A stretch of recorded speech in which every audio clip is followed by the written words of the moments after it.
Hello എല്ലാ കൂട്ടുകാർക്കും നമസ്കാരം. എല്ലാവർക്കും നമ്മുടെ ചാനലിലേക്ക് സ്വാഗതം. ചെമ്പനീർ പൂവ് സീരിയലിന്റെ നാളത്തെ ആ ഒരു സൂപ്പർ ഹിറ്റ് വിശേഷത്തിലേക്ക് നേരെ അങ്ങ് പോയാലോ.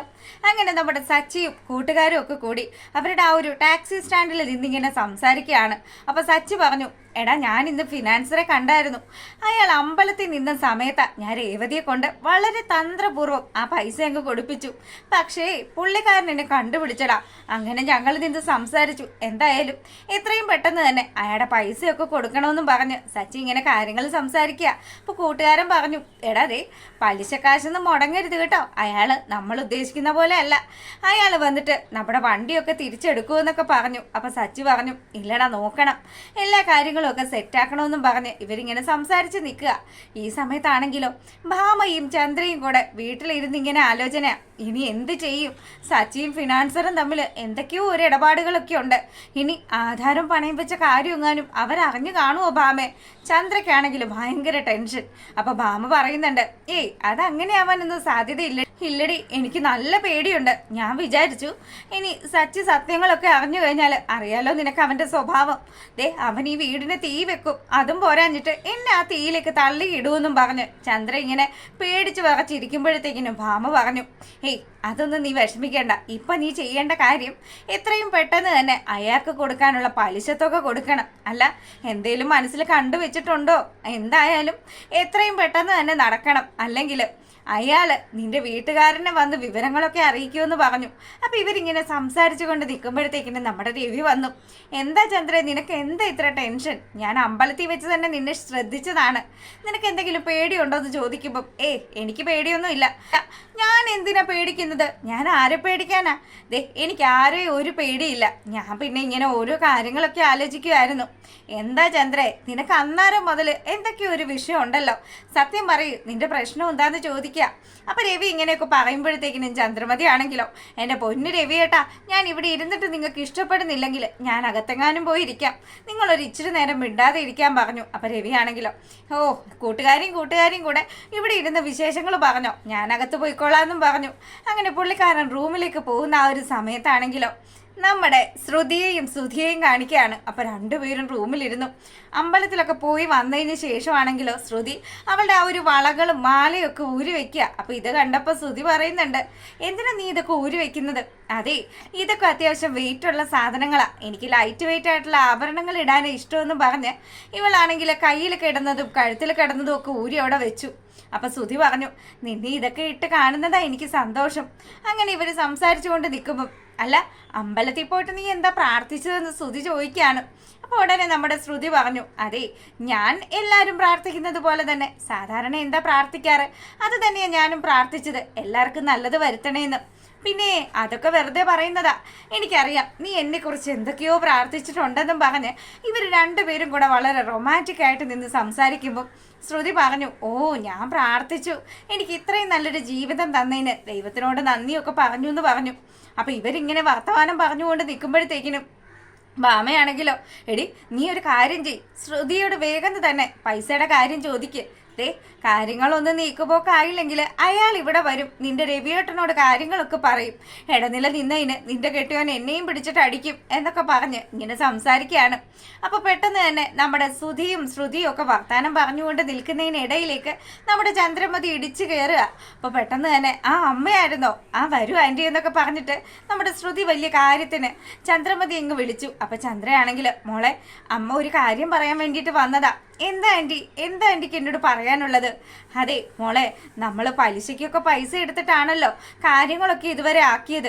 മോളുടെ ബ്യൂട്ടി പാർലറിന് വേണ്ടിയിട്ടും പൈസയൊക്കെ അമ്മ ഒരുപാട് കഷ്ടപ്പെട്ടല്ലേ അറേഞ്ച് ചെയ്തത്. ദാ പലിശ കാശ് കൊടുക്കാഞ്ഞിട്ട് അയാളാണെങ്കിൽ ഭയങ്കര ശല്യം ചെയ്യല. മോള് എന്തെങ്കിലും ഒരു പൈസ അമ്മയ്ക്ക് തരാവോ എന്ന് ചോദിക്കുകയാണ്.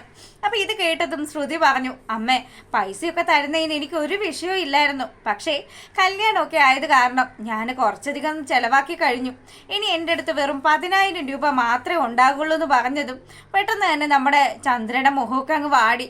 10,000 മൊത്തം 85,000 രൂപയാണ് മോളെ വേണ്ടത്. ദേ മോളെ, ഇനിയിപ്പോൾ ഞാൻ എന്ത് ചെയ്യും? ആൻറ്റി വിഷമിക്കൊന്നും വേണ്ട കേട്ടോ. ദേ എൻ്റെ കയ്യിൽ കിടക്കുന്ന ഈ വളകൾ ഞാൻ ഊരി തരാം.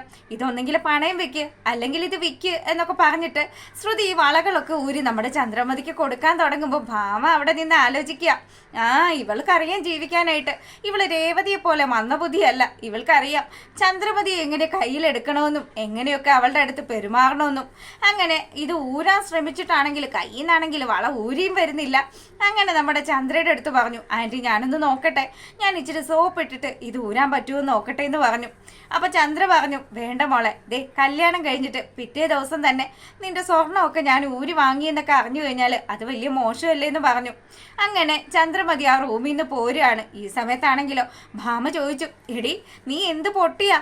അവൾ ആ വളയൊക്കെ ഊരി തരാമെന്ന് പറഞ്ഞിട്ട് നിനക്കത് വാങ്ങിച്ച് പണയം വിൽക്കുകയോ ചെയ്തിരുന്നാൽ ആ പലിശക്കാരനെ ഒന്ന് ഒതുക്കാൻ മേലായിരുന്നോ? നീ എന്ത് പൊട്ടിയാണെന്നൊക്കെ ചോദിക്കുമ്പം, എടി എൻ്റെ ഭാമേ, നീ എന്താ വിചാരിച്ചു വെച്ചിരിക്കുന്നത്? ദേ ഈ ചന്ദ്ര മണ്ടിയാണെന്നാണോ? എടി നിനക്ക് ചുമ്മാ തോന്നുന്നതാ. ദേ അവളുടെ അച്ഛൻ നല്ല ഒന്നാം തരം മലേഷ്യക്കാരൻ പണക്കാരനാണ്. അയാളുണ്ടല്ലോ എങ്ങാനും ഈ കല്യാണം അറിഞ്ഞ വിവരങ്ങളൊക്കെ അറിഞ്ഞ് നാട്ടിൽ വന്നു കഴിഞ്ഞാൽ അയാളുടെ മകളുടെ സ്വർണ്ണമൊക്കെ ഞാൻ വന്ന പാടെ തന്നെ ഊരി വാങ്ങിയെന്നൊക്കെ അറിഞ്ഞാൽ നാണക്കേടല്ലേടി? ദേ കോടികളുടെ സ്വത്താണ് എനിക്ക് വന്നു ചേരാൻ പോകുന്നത്. അതിനിടയ്ക്ക് ഈ 1-2 പവന്റെ വളയൊക്കെ വാങ്ങി വെച്ചിട്ട് എന്ത് കാണിക്കാനാണ്? അപ്പോൾ എന്നാൽ നീ തന്നെ ഇതിന് പരിഹാരം കണ്ടോളാനായിട്ട് നമ്മുടെ ചന്ദ്രമതിയോട് ഭാമ പറയുകയാണ്. കഴിയുമ്പോൾ ചന്ദ്രമതി ആണെങ്കിൽ ഭാമയുടെ അടുത്ത് പറഞ്ഞു, ഭാമേടി ദേ സച്ചിയും അതുപോലെ തന്നെ ഫിനാൻസറും തമ്മിലുള്ള ബന്ധം കണ്ടുപിടിക്കണമെങ്കിൽ രേവതിയോടൊന്ന് ചോദിച്ച് മനസ്സിലാക്ക്. ദേ ഞാൻ പോയി ചോദിച്ചാൽ അവൾ ഇനി സത്യങ്ങളൊക്കെ മറച്ചു പിടിക്കും. നീ ഒന്ന് പോയി നമ്പർ ഇടടി എന്ന് പറഞ്ഞു. അപ്പോൾ പെട്ടെന്ന് തന്നെ ഭാമ പറഞ്ഞു, എടി അതിന് അറിയാത്ത കാര്യങ്ങൾ നമ്മളായിട്ട് വെറുതെ എന്തിനാ അവരെ പറഞ്ഞ് തിരിപ്പിക്കുന്നത്? ഒരു കാര്യം ചെയ്യാം, ഞാൻ പോയി എന്ന് ന്യൂട്രലി തിരക്കി നോക്കാം. അവൾ സത്യങ്ങൾ എന്നോട് പറയോ ഇല്ലേ എന്നുള്ളത് നമുക്ക് നോക്കാമെന്ന് പറഞ്ഞു. അങ്ങനെ അടുക്കളയിൽ കിച്ചൺ ഡ്യൂട്ടിയൊക്കെ ആയിട്ട് നിൽക്കുന്ന നമ്മുടെ രേവതിയുടെ അടുത്തേക്ക് ഭാമാൻറ്റി വരിക. ഭാമയെ കണ്ട പാടെ തന്നെ രേവതിയാണെങ്കിലോ, ആൻറ്റി വാ ആൻറ്റി, ആൻറ്റിക്ക് ചായയോ ജ്യൂസോ എന്തെങ്കിലും വേണോന്ന് ചോദിക്കുമ്പം, ഏയ് എനിക്കൊന്നും വേണ്ട മോളെ. അല്ല നിങ്ങൾ എന്താ ചന്ദ്രമതിയുടെ കൂടെ ക്ഷേത്രത്തിലേക്ക് വരാതിരുന്നത്? അതൊന്നും പറയണ്ട ആൻറ്റി, ഞാൻ സച്ചിയേട്ടനും കൂടെ, അത് സച്ചിയേട്ടൻ അവിടെ ആരോ കാണാനുണ്ടെന്ന് പറഞ്ഞു. അല്ല നിങ്ങൾ ആരോ ഒരാളുമായിട്ട് സംസാരിച്ച് നിൽക്കുന്നതൊക്കെ ഞാൻ കണ്ടല്ലോ, ആരായിരുന്നു അയാളെന്ന് ചോദിക്കുമ്പം, അതോ അദ്ദേഹത്തിൻ്റെ വണ്ടിയാണ് സച്ചിയേട്ടൻ റെന്റിന് വാങ്ങിച്ച് ഓട്ടുന്നത്, അതുകൊണ്ടാണ് അയാൾക്ക് കുറച്ച് പൈസയൊക്കെ കൊടുക്കാനുണ്ടായിരുന്നു, ആ കാര്യങ്ങൾ സംസാരിച്ച് നിന്നതാണെന്ന് പറഞ്ഞു. കേൾക്കേണ്ട കാര്യങ്ങളൊക്കെ കേട്ട് കഴിഞ്ഞപ്പോഴാണെങ്കിലോ ഭാമയാണെങ്കിൽ ഇനിയിപ്പം ഇവിടെ നിന്നിട്ട് പ്രത്യേകിച്ച് കാര്യങ്ങളൊന്നുമില്ല, എന്നാ മോളുടെ പണിയൊക്കെ നടക്കട്ടെ, ആൻറ്റി അപ്പുറത്തുണ്ടാകുമെന്നും പറഞ്ഞിട്ട് ഭാമ നേരെ ചന്ദ്രയുടെ അടുത്ത് വന്നു. എടി ചന്ദ്രേ, നീ എന്തിനാ ഇങ്ങനെ പേടിക്കുന്നത്? ദേ സച്ചി സത്യങ്ങളൊന്നും അറിഞ്ഞിട്ടില്ല. അയാളുടെ വണ്ടിയാണ് വാങ്ങിച്ച് ഓടിക്കുന്നത്. പൈസയുടെ എന്തോ ഇടപാടൊക്കെ ഉണ്ടായിരുന്നു, ആ പൈസ കൊടുക്കാൻ വേണ്ടി പോയതാണ്. ചന്ദ്രക്കാണെങ്കിൽ ഇത് നല്ല ആശ്വാസമായി. എന്തായാലും സമാധാനമായി നിൽക്കുന്ന ചന്ദ്രയാണെങ്കിൽ അങ്ങനെയല്ലേ കാര്യങ്ങൾ. ഇനി നേരെ ആ രേവതിയുടെ അടുത്ത് ചെന്നിട്ട് 2 മൂപ്പിക്കലും മൂപ്പിച്ചിട്ട് വരാമെന്നും പറഞ്ഞ് അവർ അടുക്കളയിലേക്ക് വരികയാണ്. അപ്പം രേവതിയാണെങ്കിലോ ഓരോ ജോലിയൊക്കെ ചെയ്ത് അടുക്കളയിൽ നിൽക്കുക. അവള് രാവിലെ അമ്പലത്തിലേക്ക് കെട്ടി എഴുന്നള്ളി വന്നിരിക്കുന്നു. നിന്നോട് ആരടി അമ്പലത്തിൽ വരാൻ പറഞ്ഞെന്ന് രേവതിയോട് ദേഷ്യപ്പെട്ട ചന്ദ്രമതി ചോദിക്കുകയാണ്. അപ്പം രേവതി പറഞ്ഞു, അമ്മേ സച്ചിയേട്ടൻ പറഞ്ഞിട്ടാണ് ഞാൻ വന്നത്. എന്താ അമ്മേ, എന്തെങ്കിലും പ്രശ്നമുണ്ടോ എന്ന് ചോദിക്കുമ്പം, അതേ നീ അങ്ങ് അമ്പലത്തിൽ വന്ന സമയത്ത് ഈ വീട്ടിലെ ജോലിയൊക്കെ ആര് ചെയ്യാനാ? ഞങ്ങൾക്ക് സമയത്തിന് വല്ലതും ഒക്കെ തിന്നണം. അപ്പം രേവതിയാണെങ്കിൽ പറഞ്ഞു, അമ്മ എല്ലാ ജോലികളും ഞാൻ തീർത്തു. എന്ത് ജോലി തീർത്തു എന്നും പറഞ്ഞിട്ട് നമ്മുടെ ചന്ദ്രയാണെങ്കിൽ അവിടെ വെച്ചിരിക്കുന്ന പാത്രങ്ങളൊക്കെ ഇങ്ങനെ തുറന്നു നോക്കുക. കറിയൊക്കെ വെച്ചിട്ടുണ്ട്. ആർക്കറിയാം ഇതൊക്കെ വായി വെച്ച് കൂട്ടാൻ കൊള്ളുമോന്ന്. അല്ലടി നീ ചോറുണ്ടാക്കിയില്ലേന്ന് ചോദിക്കുക, ഈ കറി തനിയെ തിന്നാ മതിയോന്നും ചോദിച്ചു. അപ്പം രേവതി പറഞ്ഞു, അമ്മയല്ലേ സാധാരണ ഭക്ഷണം വെക്കാനായിട്ട് അത് അരി എടുത്ത് തരുന്നത്, അതുകൊണ്ട് അമ്മ എടുത്ത് തന്നിട്ട് ചോറുണ്ടാക്കാന്ന് വിചാരിച്ചു. വന്ന് അവളിപ്പോൾ എൻ്റെ തലയിൽ കയറി നിരങ്ങുന്ന അവസ്ഥയായി. എന്ത് അഹങ്കാരടി നിനക്കെന്നൊക്കെ പറഞ്ഞിട്ട് ചന്ദ്ര ഇങ്ങനെ ദേഷ്യപ്പെടുമ്പോഴത്തേക്കിന് രേവതി പറഞ്ഞു, അമ്മേ എനിക്ക് ഒരു അഹങ്കാരവും ഇല്ല, ആ സ്വഭാവമൊക്കെ അമ്മക്ക് തന്നെയാണ്. സച്ചിയുടെ കൂടെ നടന്നിട്ട് അവളുള്ള വായാടിത്തരം മുഴുവനും പഠിച്ചു വെച്ചിരിക്കുകയാണ്. എന്തായാലും ദേ ഞാൻ പറയുന്നത് കേട്ട് ഇവിടെ എങ്ങാനും അടങ്ങി ഒതുങ്ങി നിന്നോണം.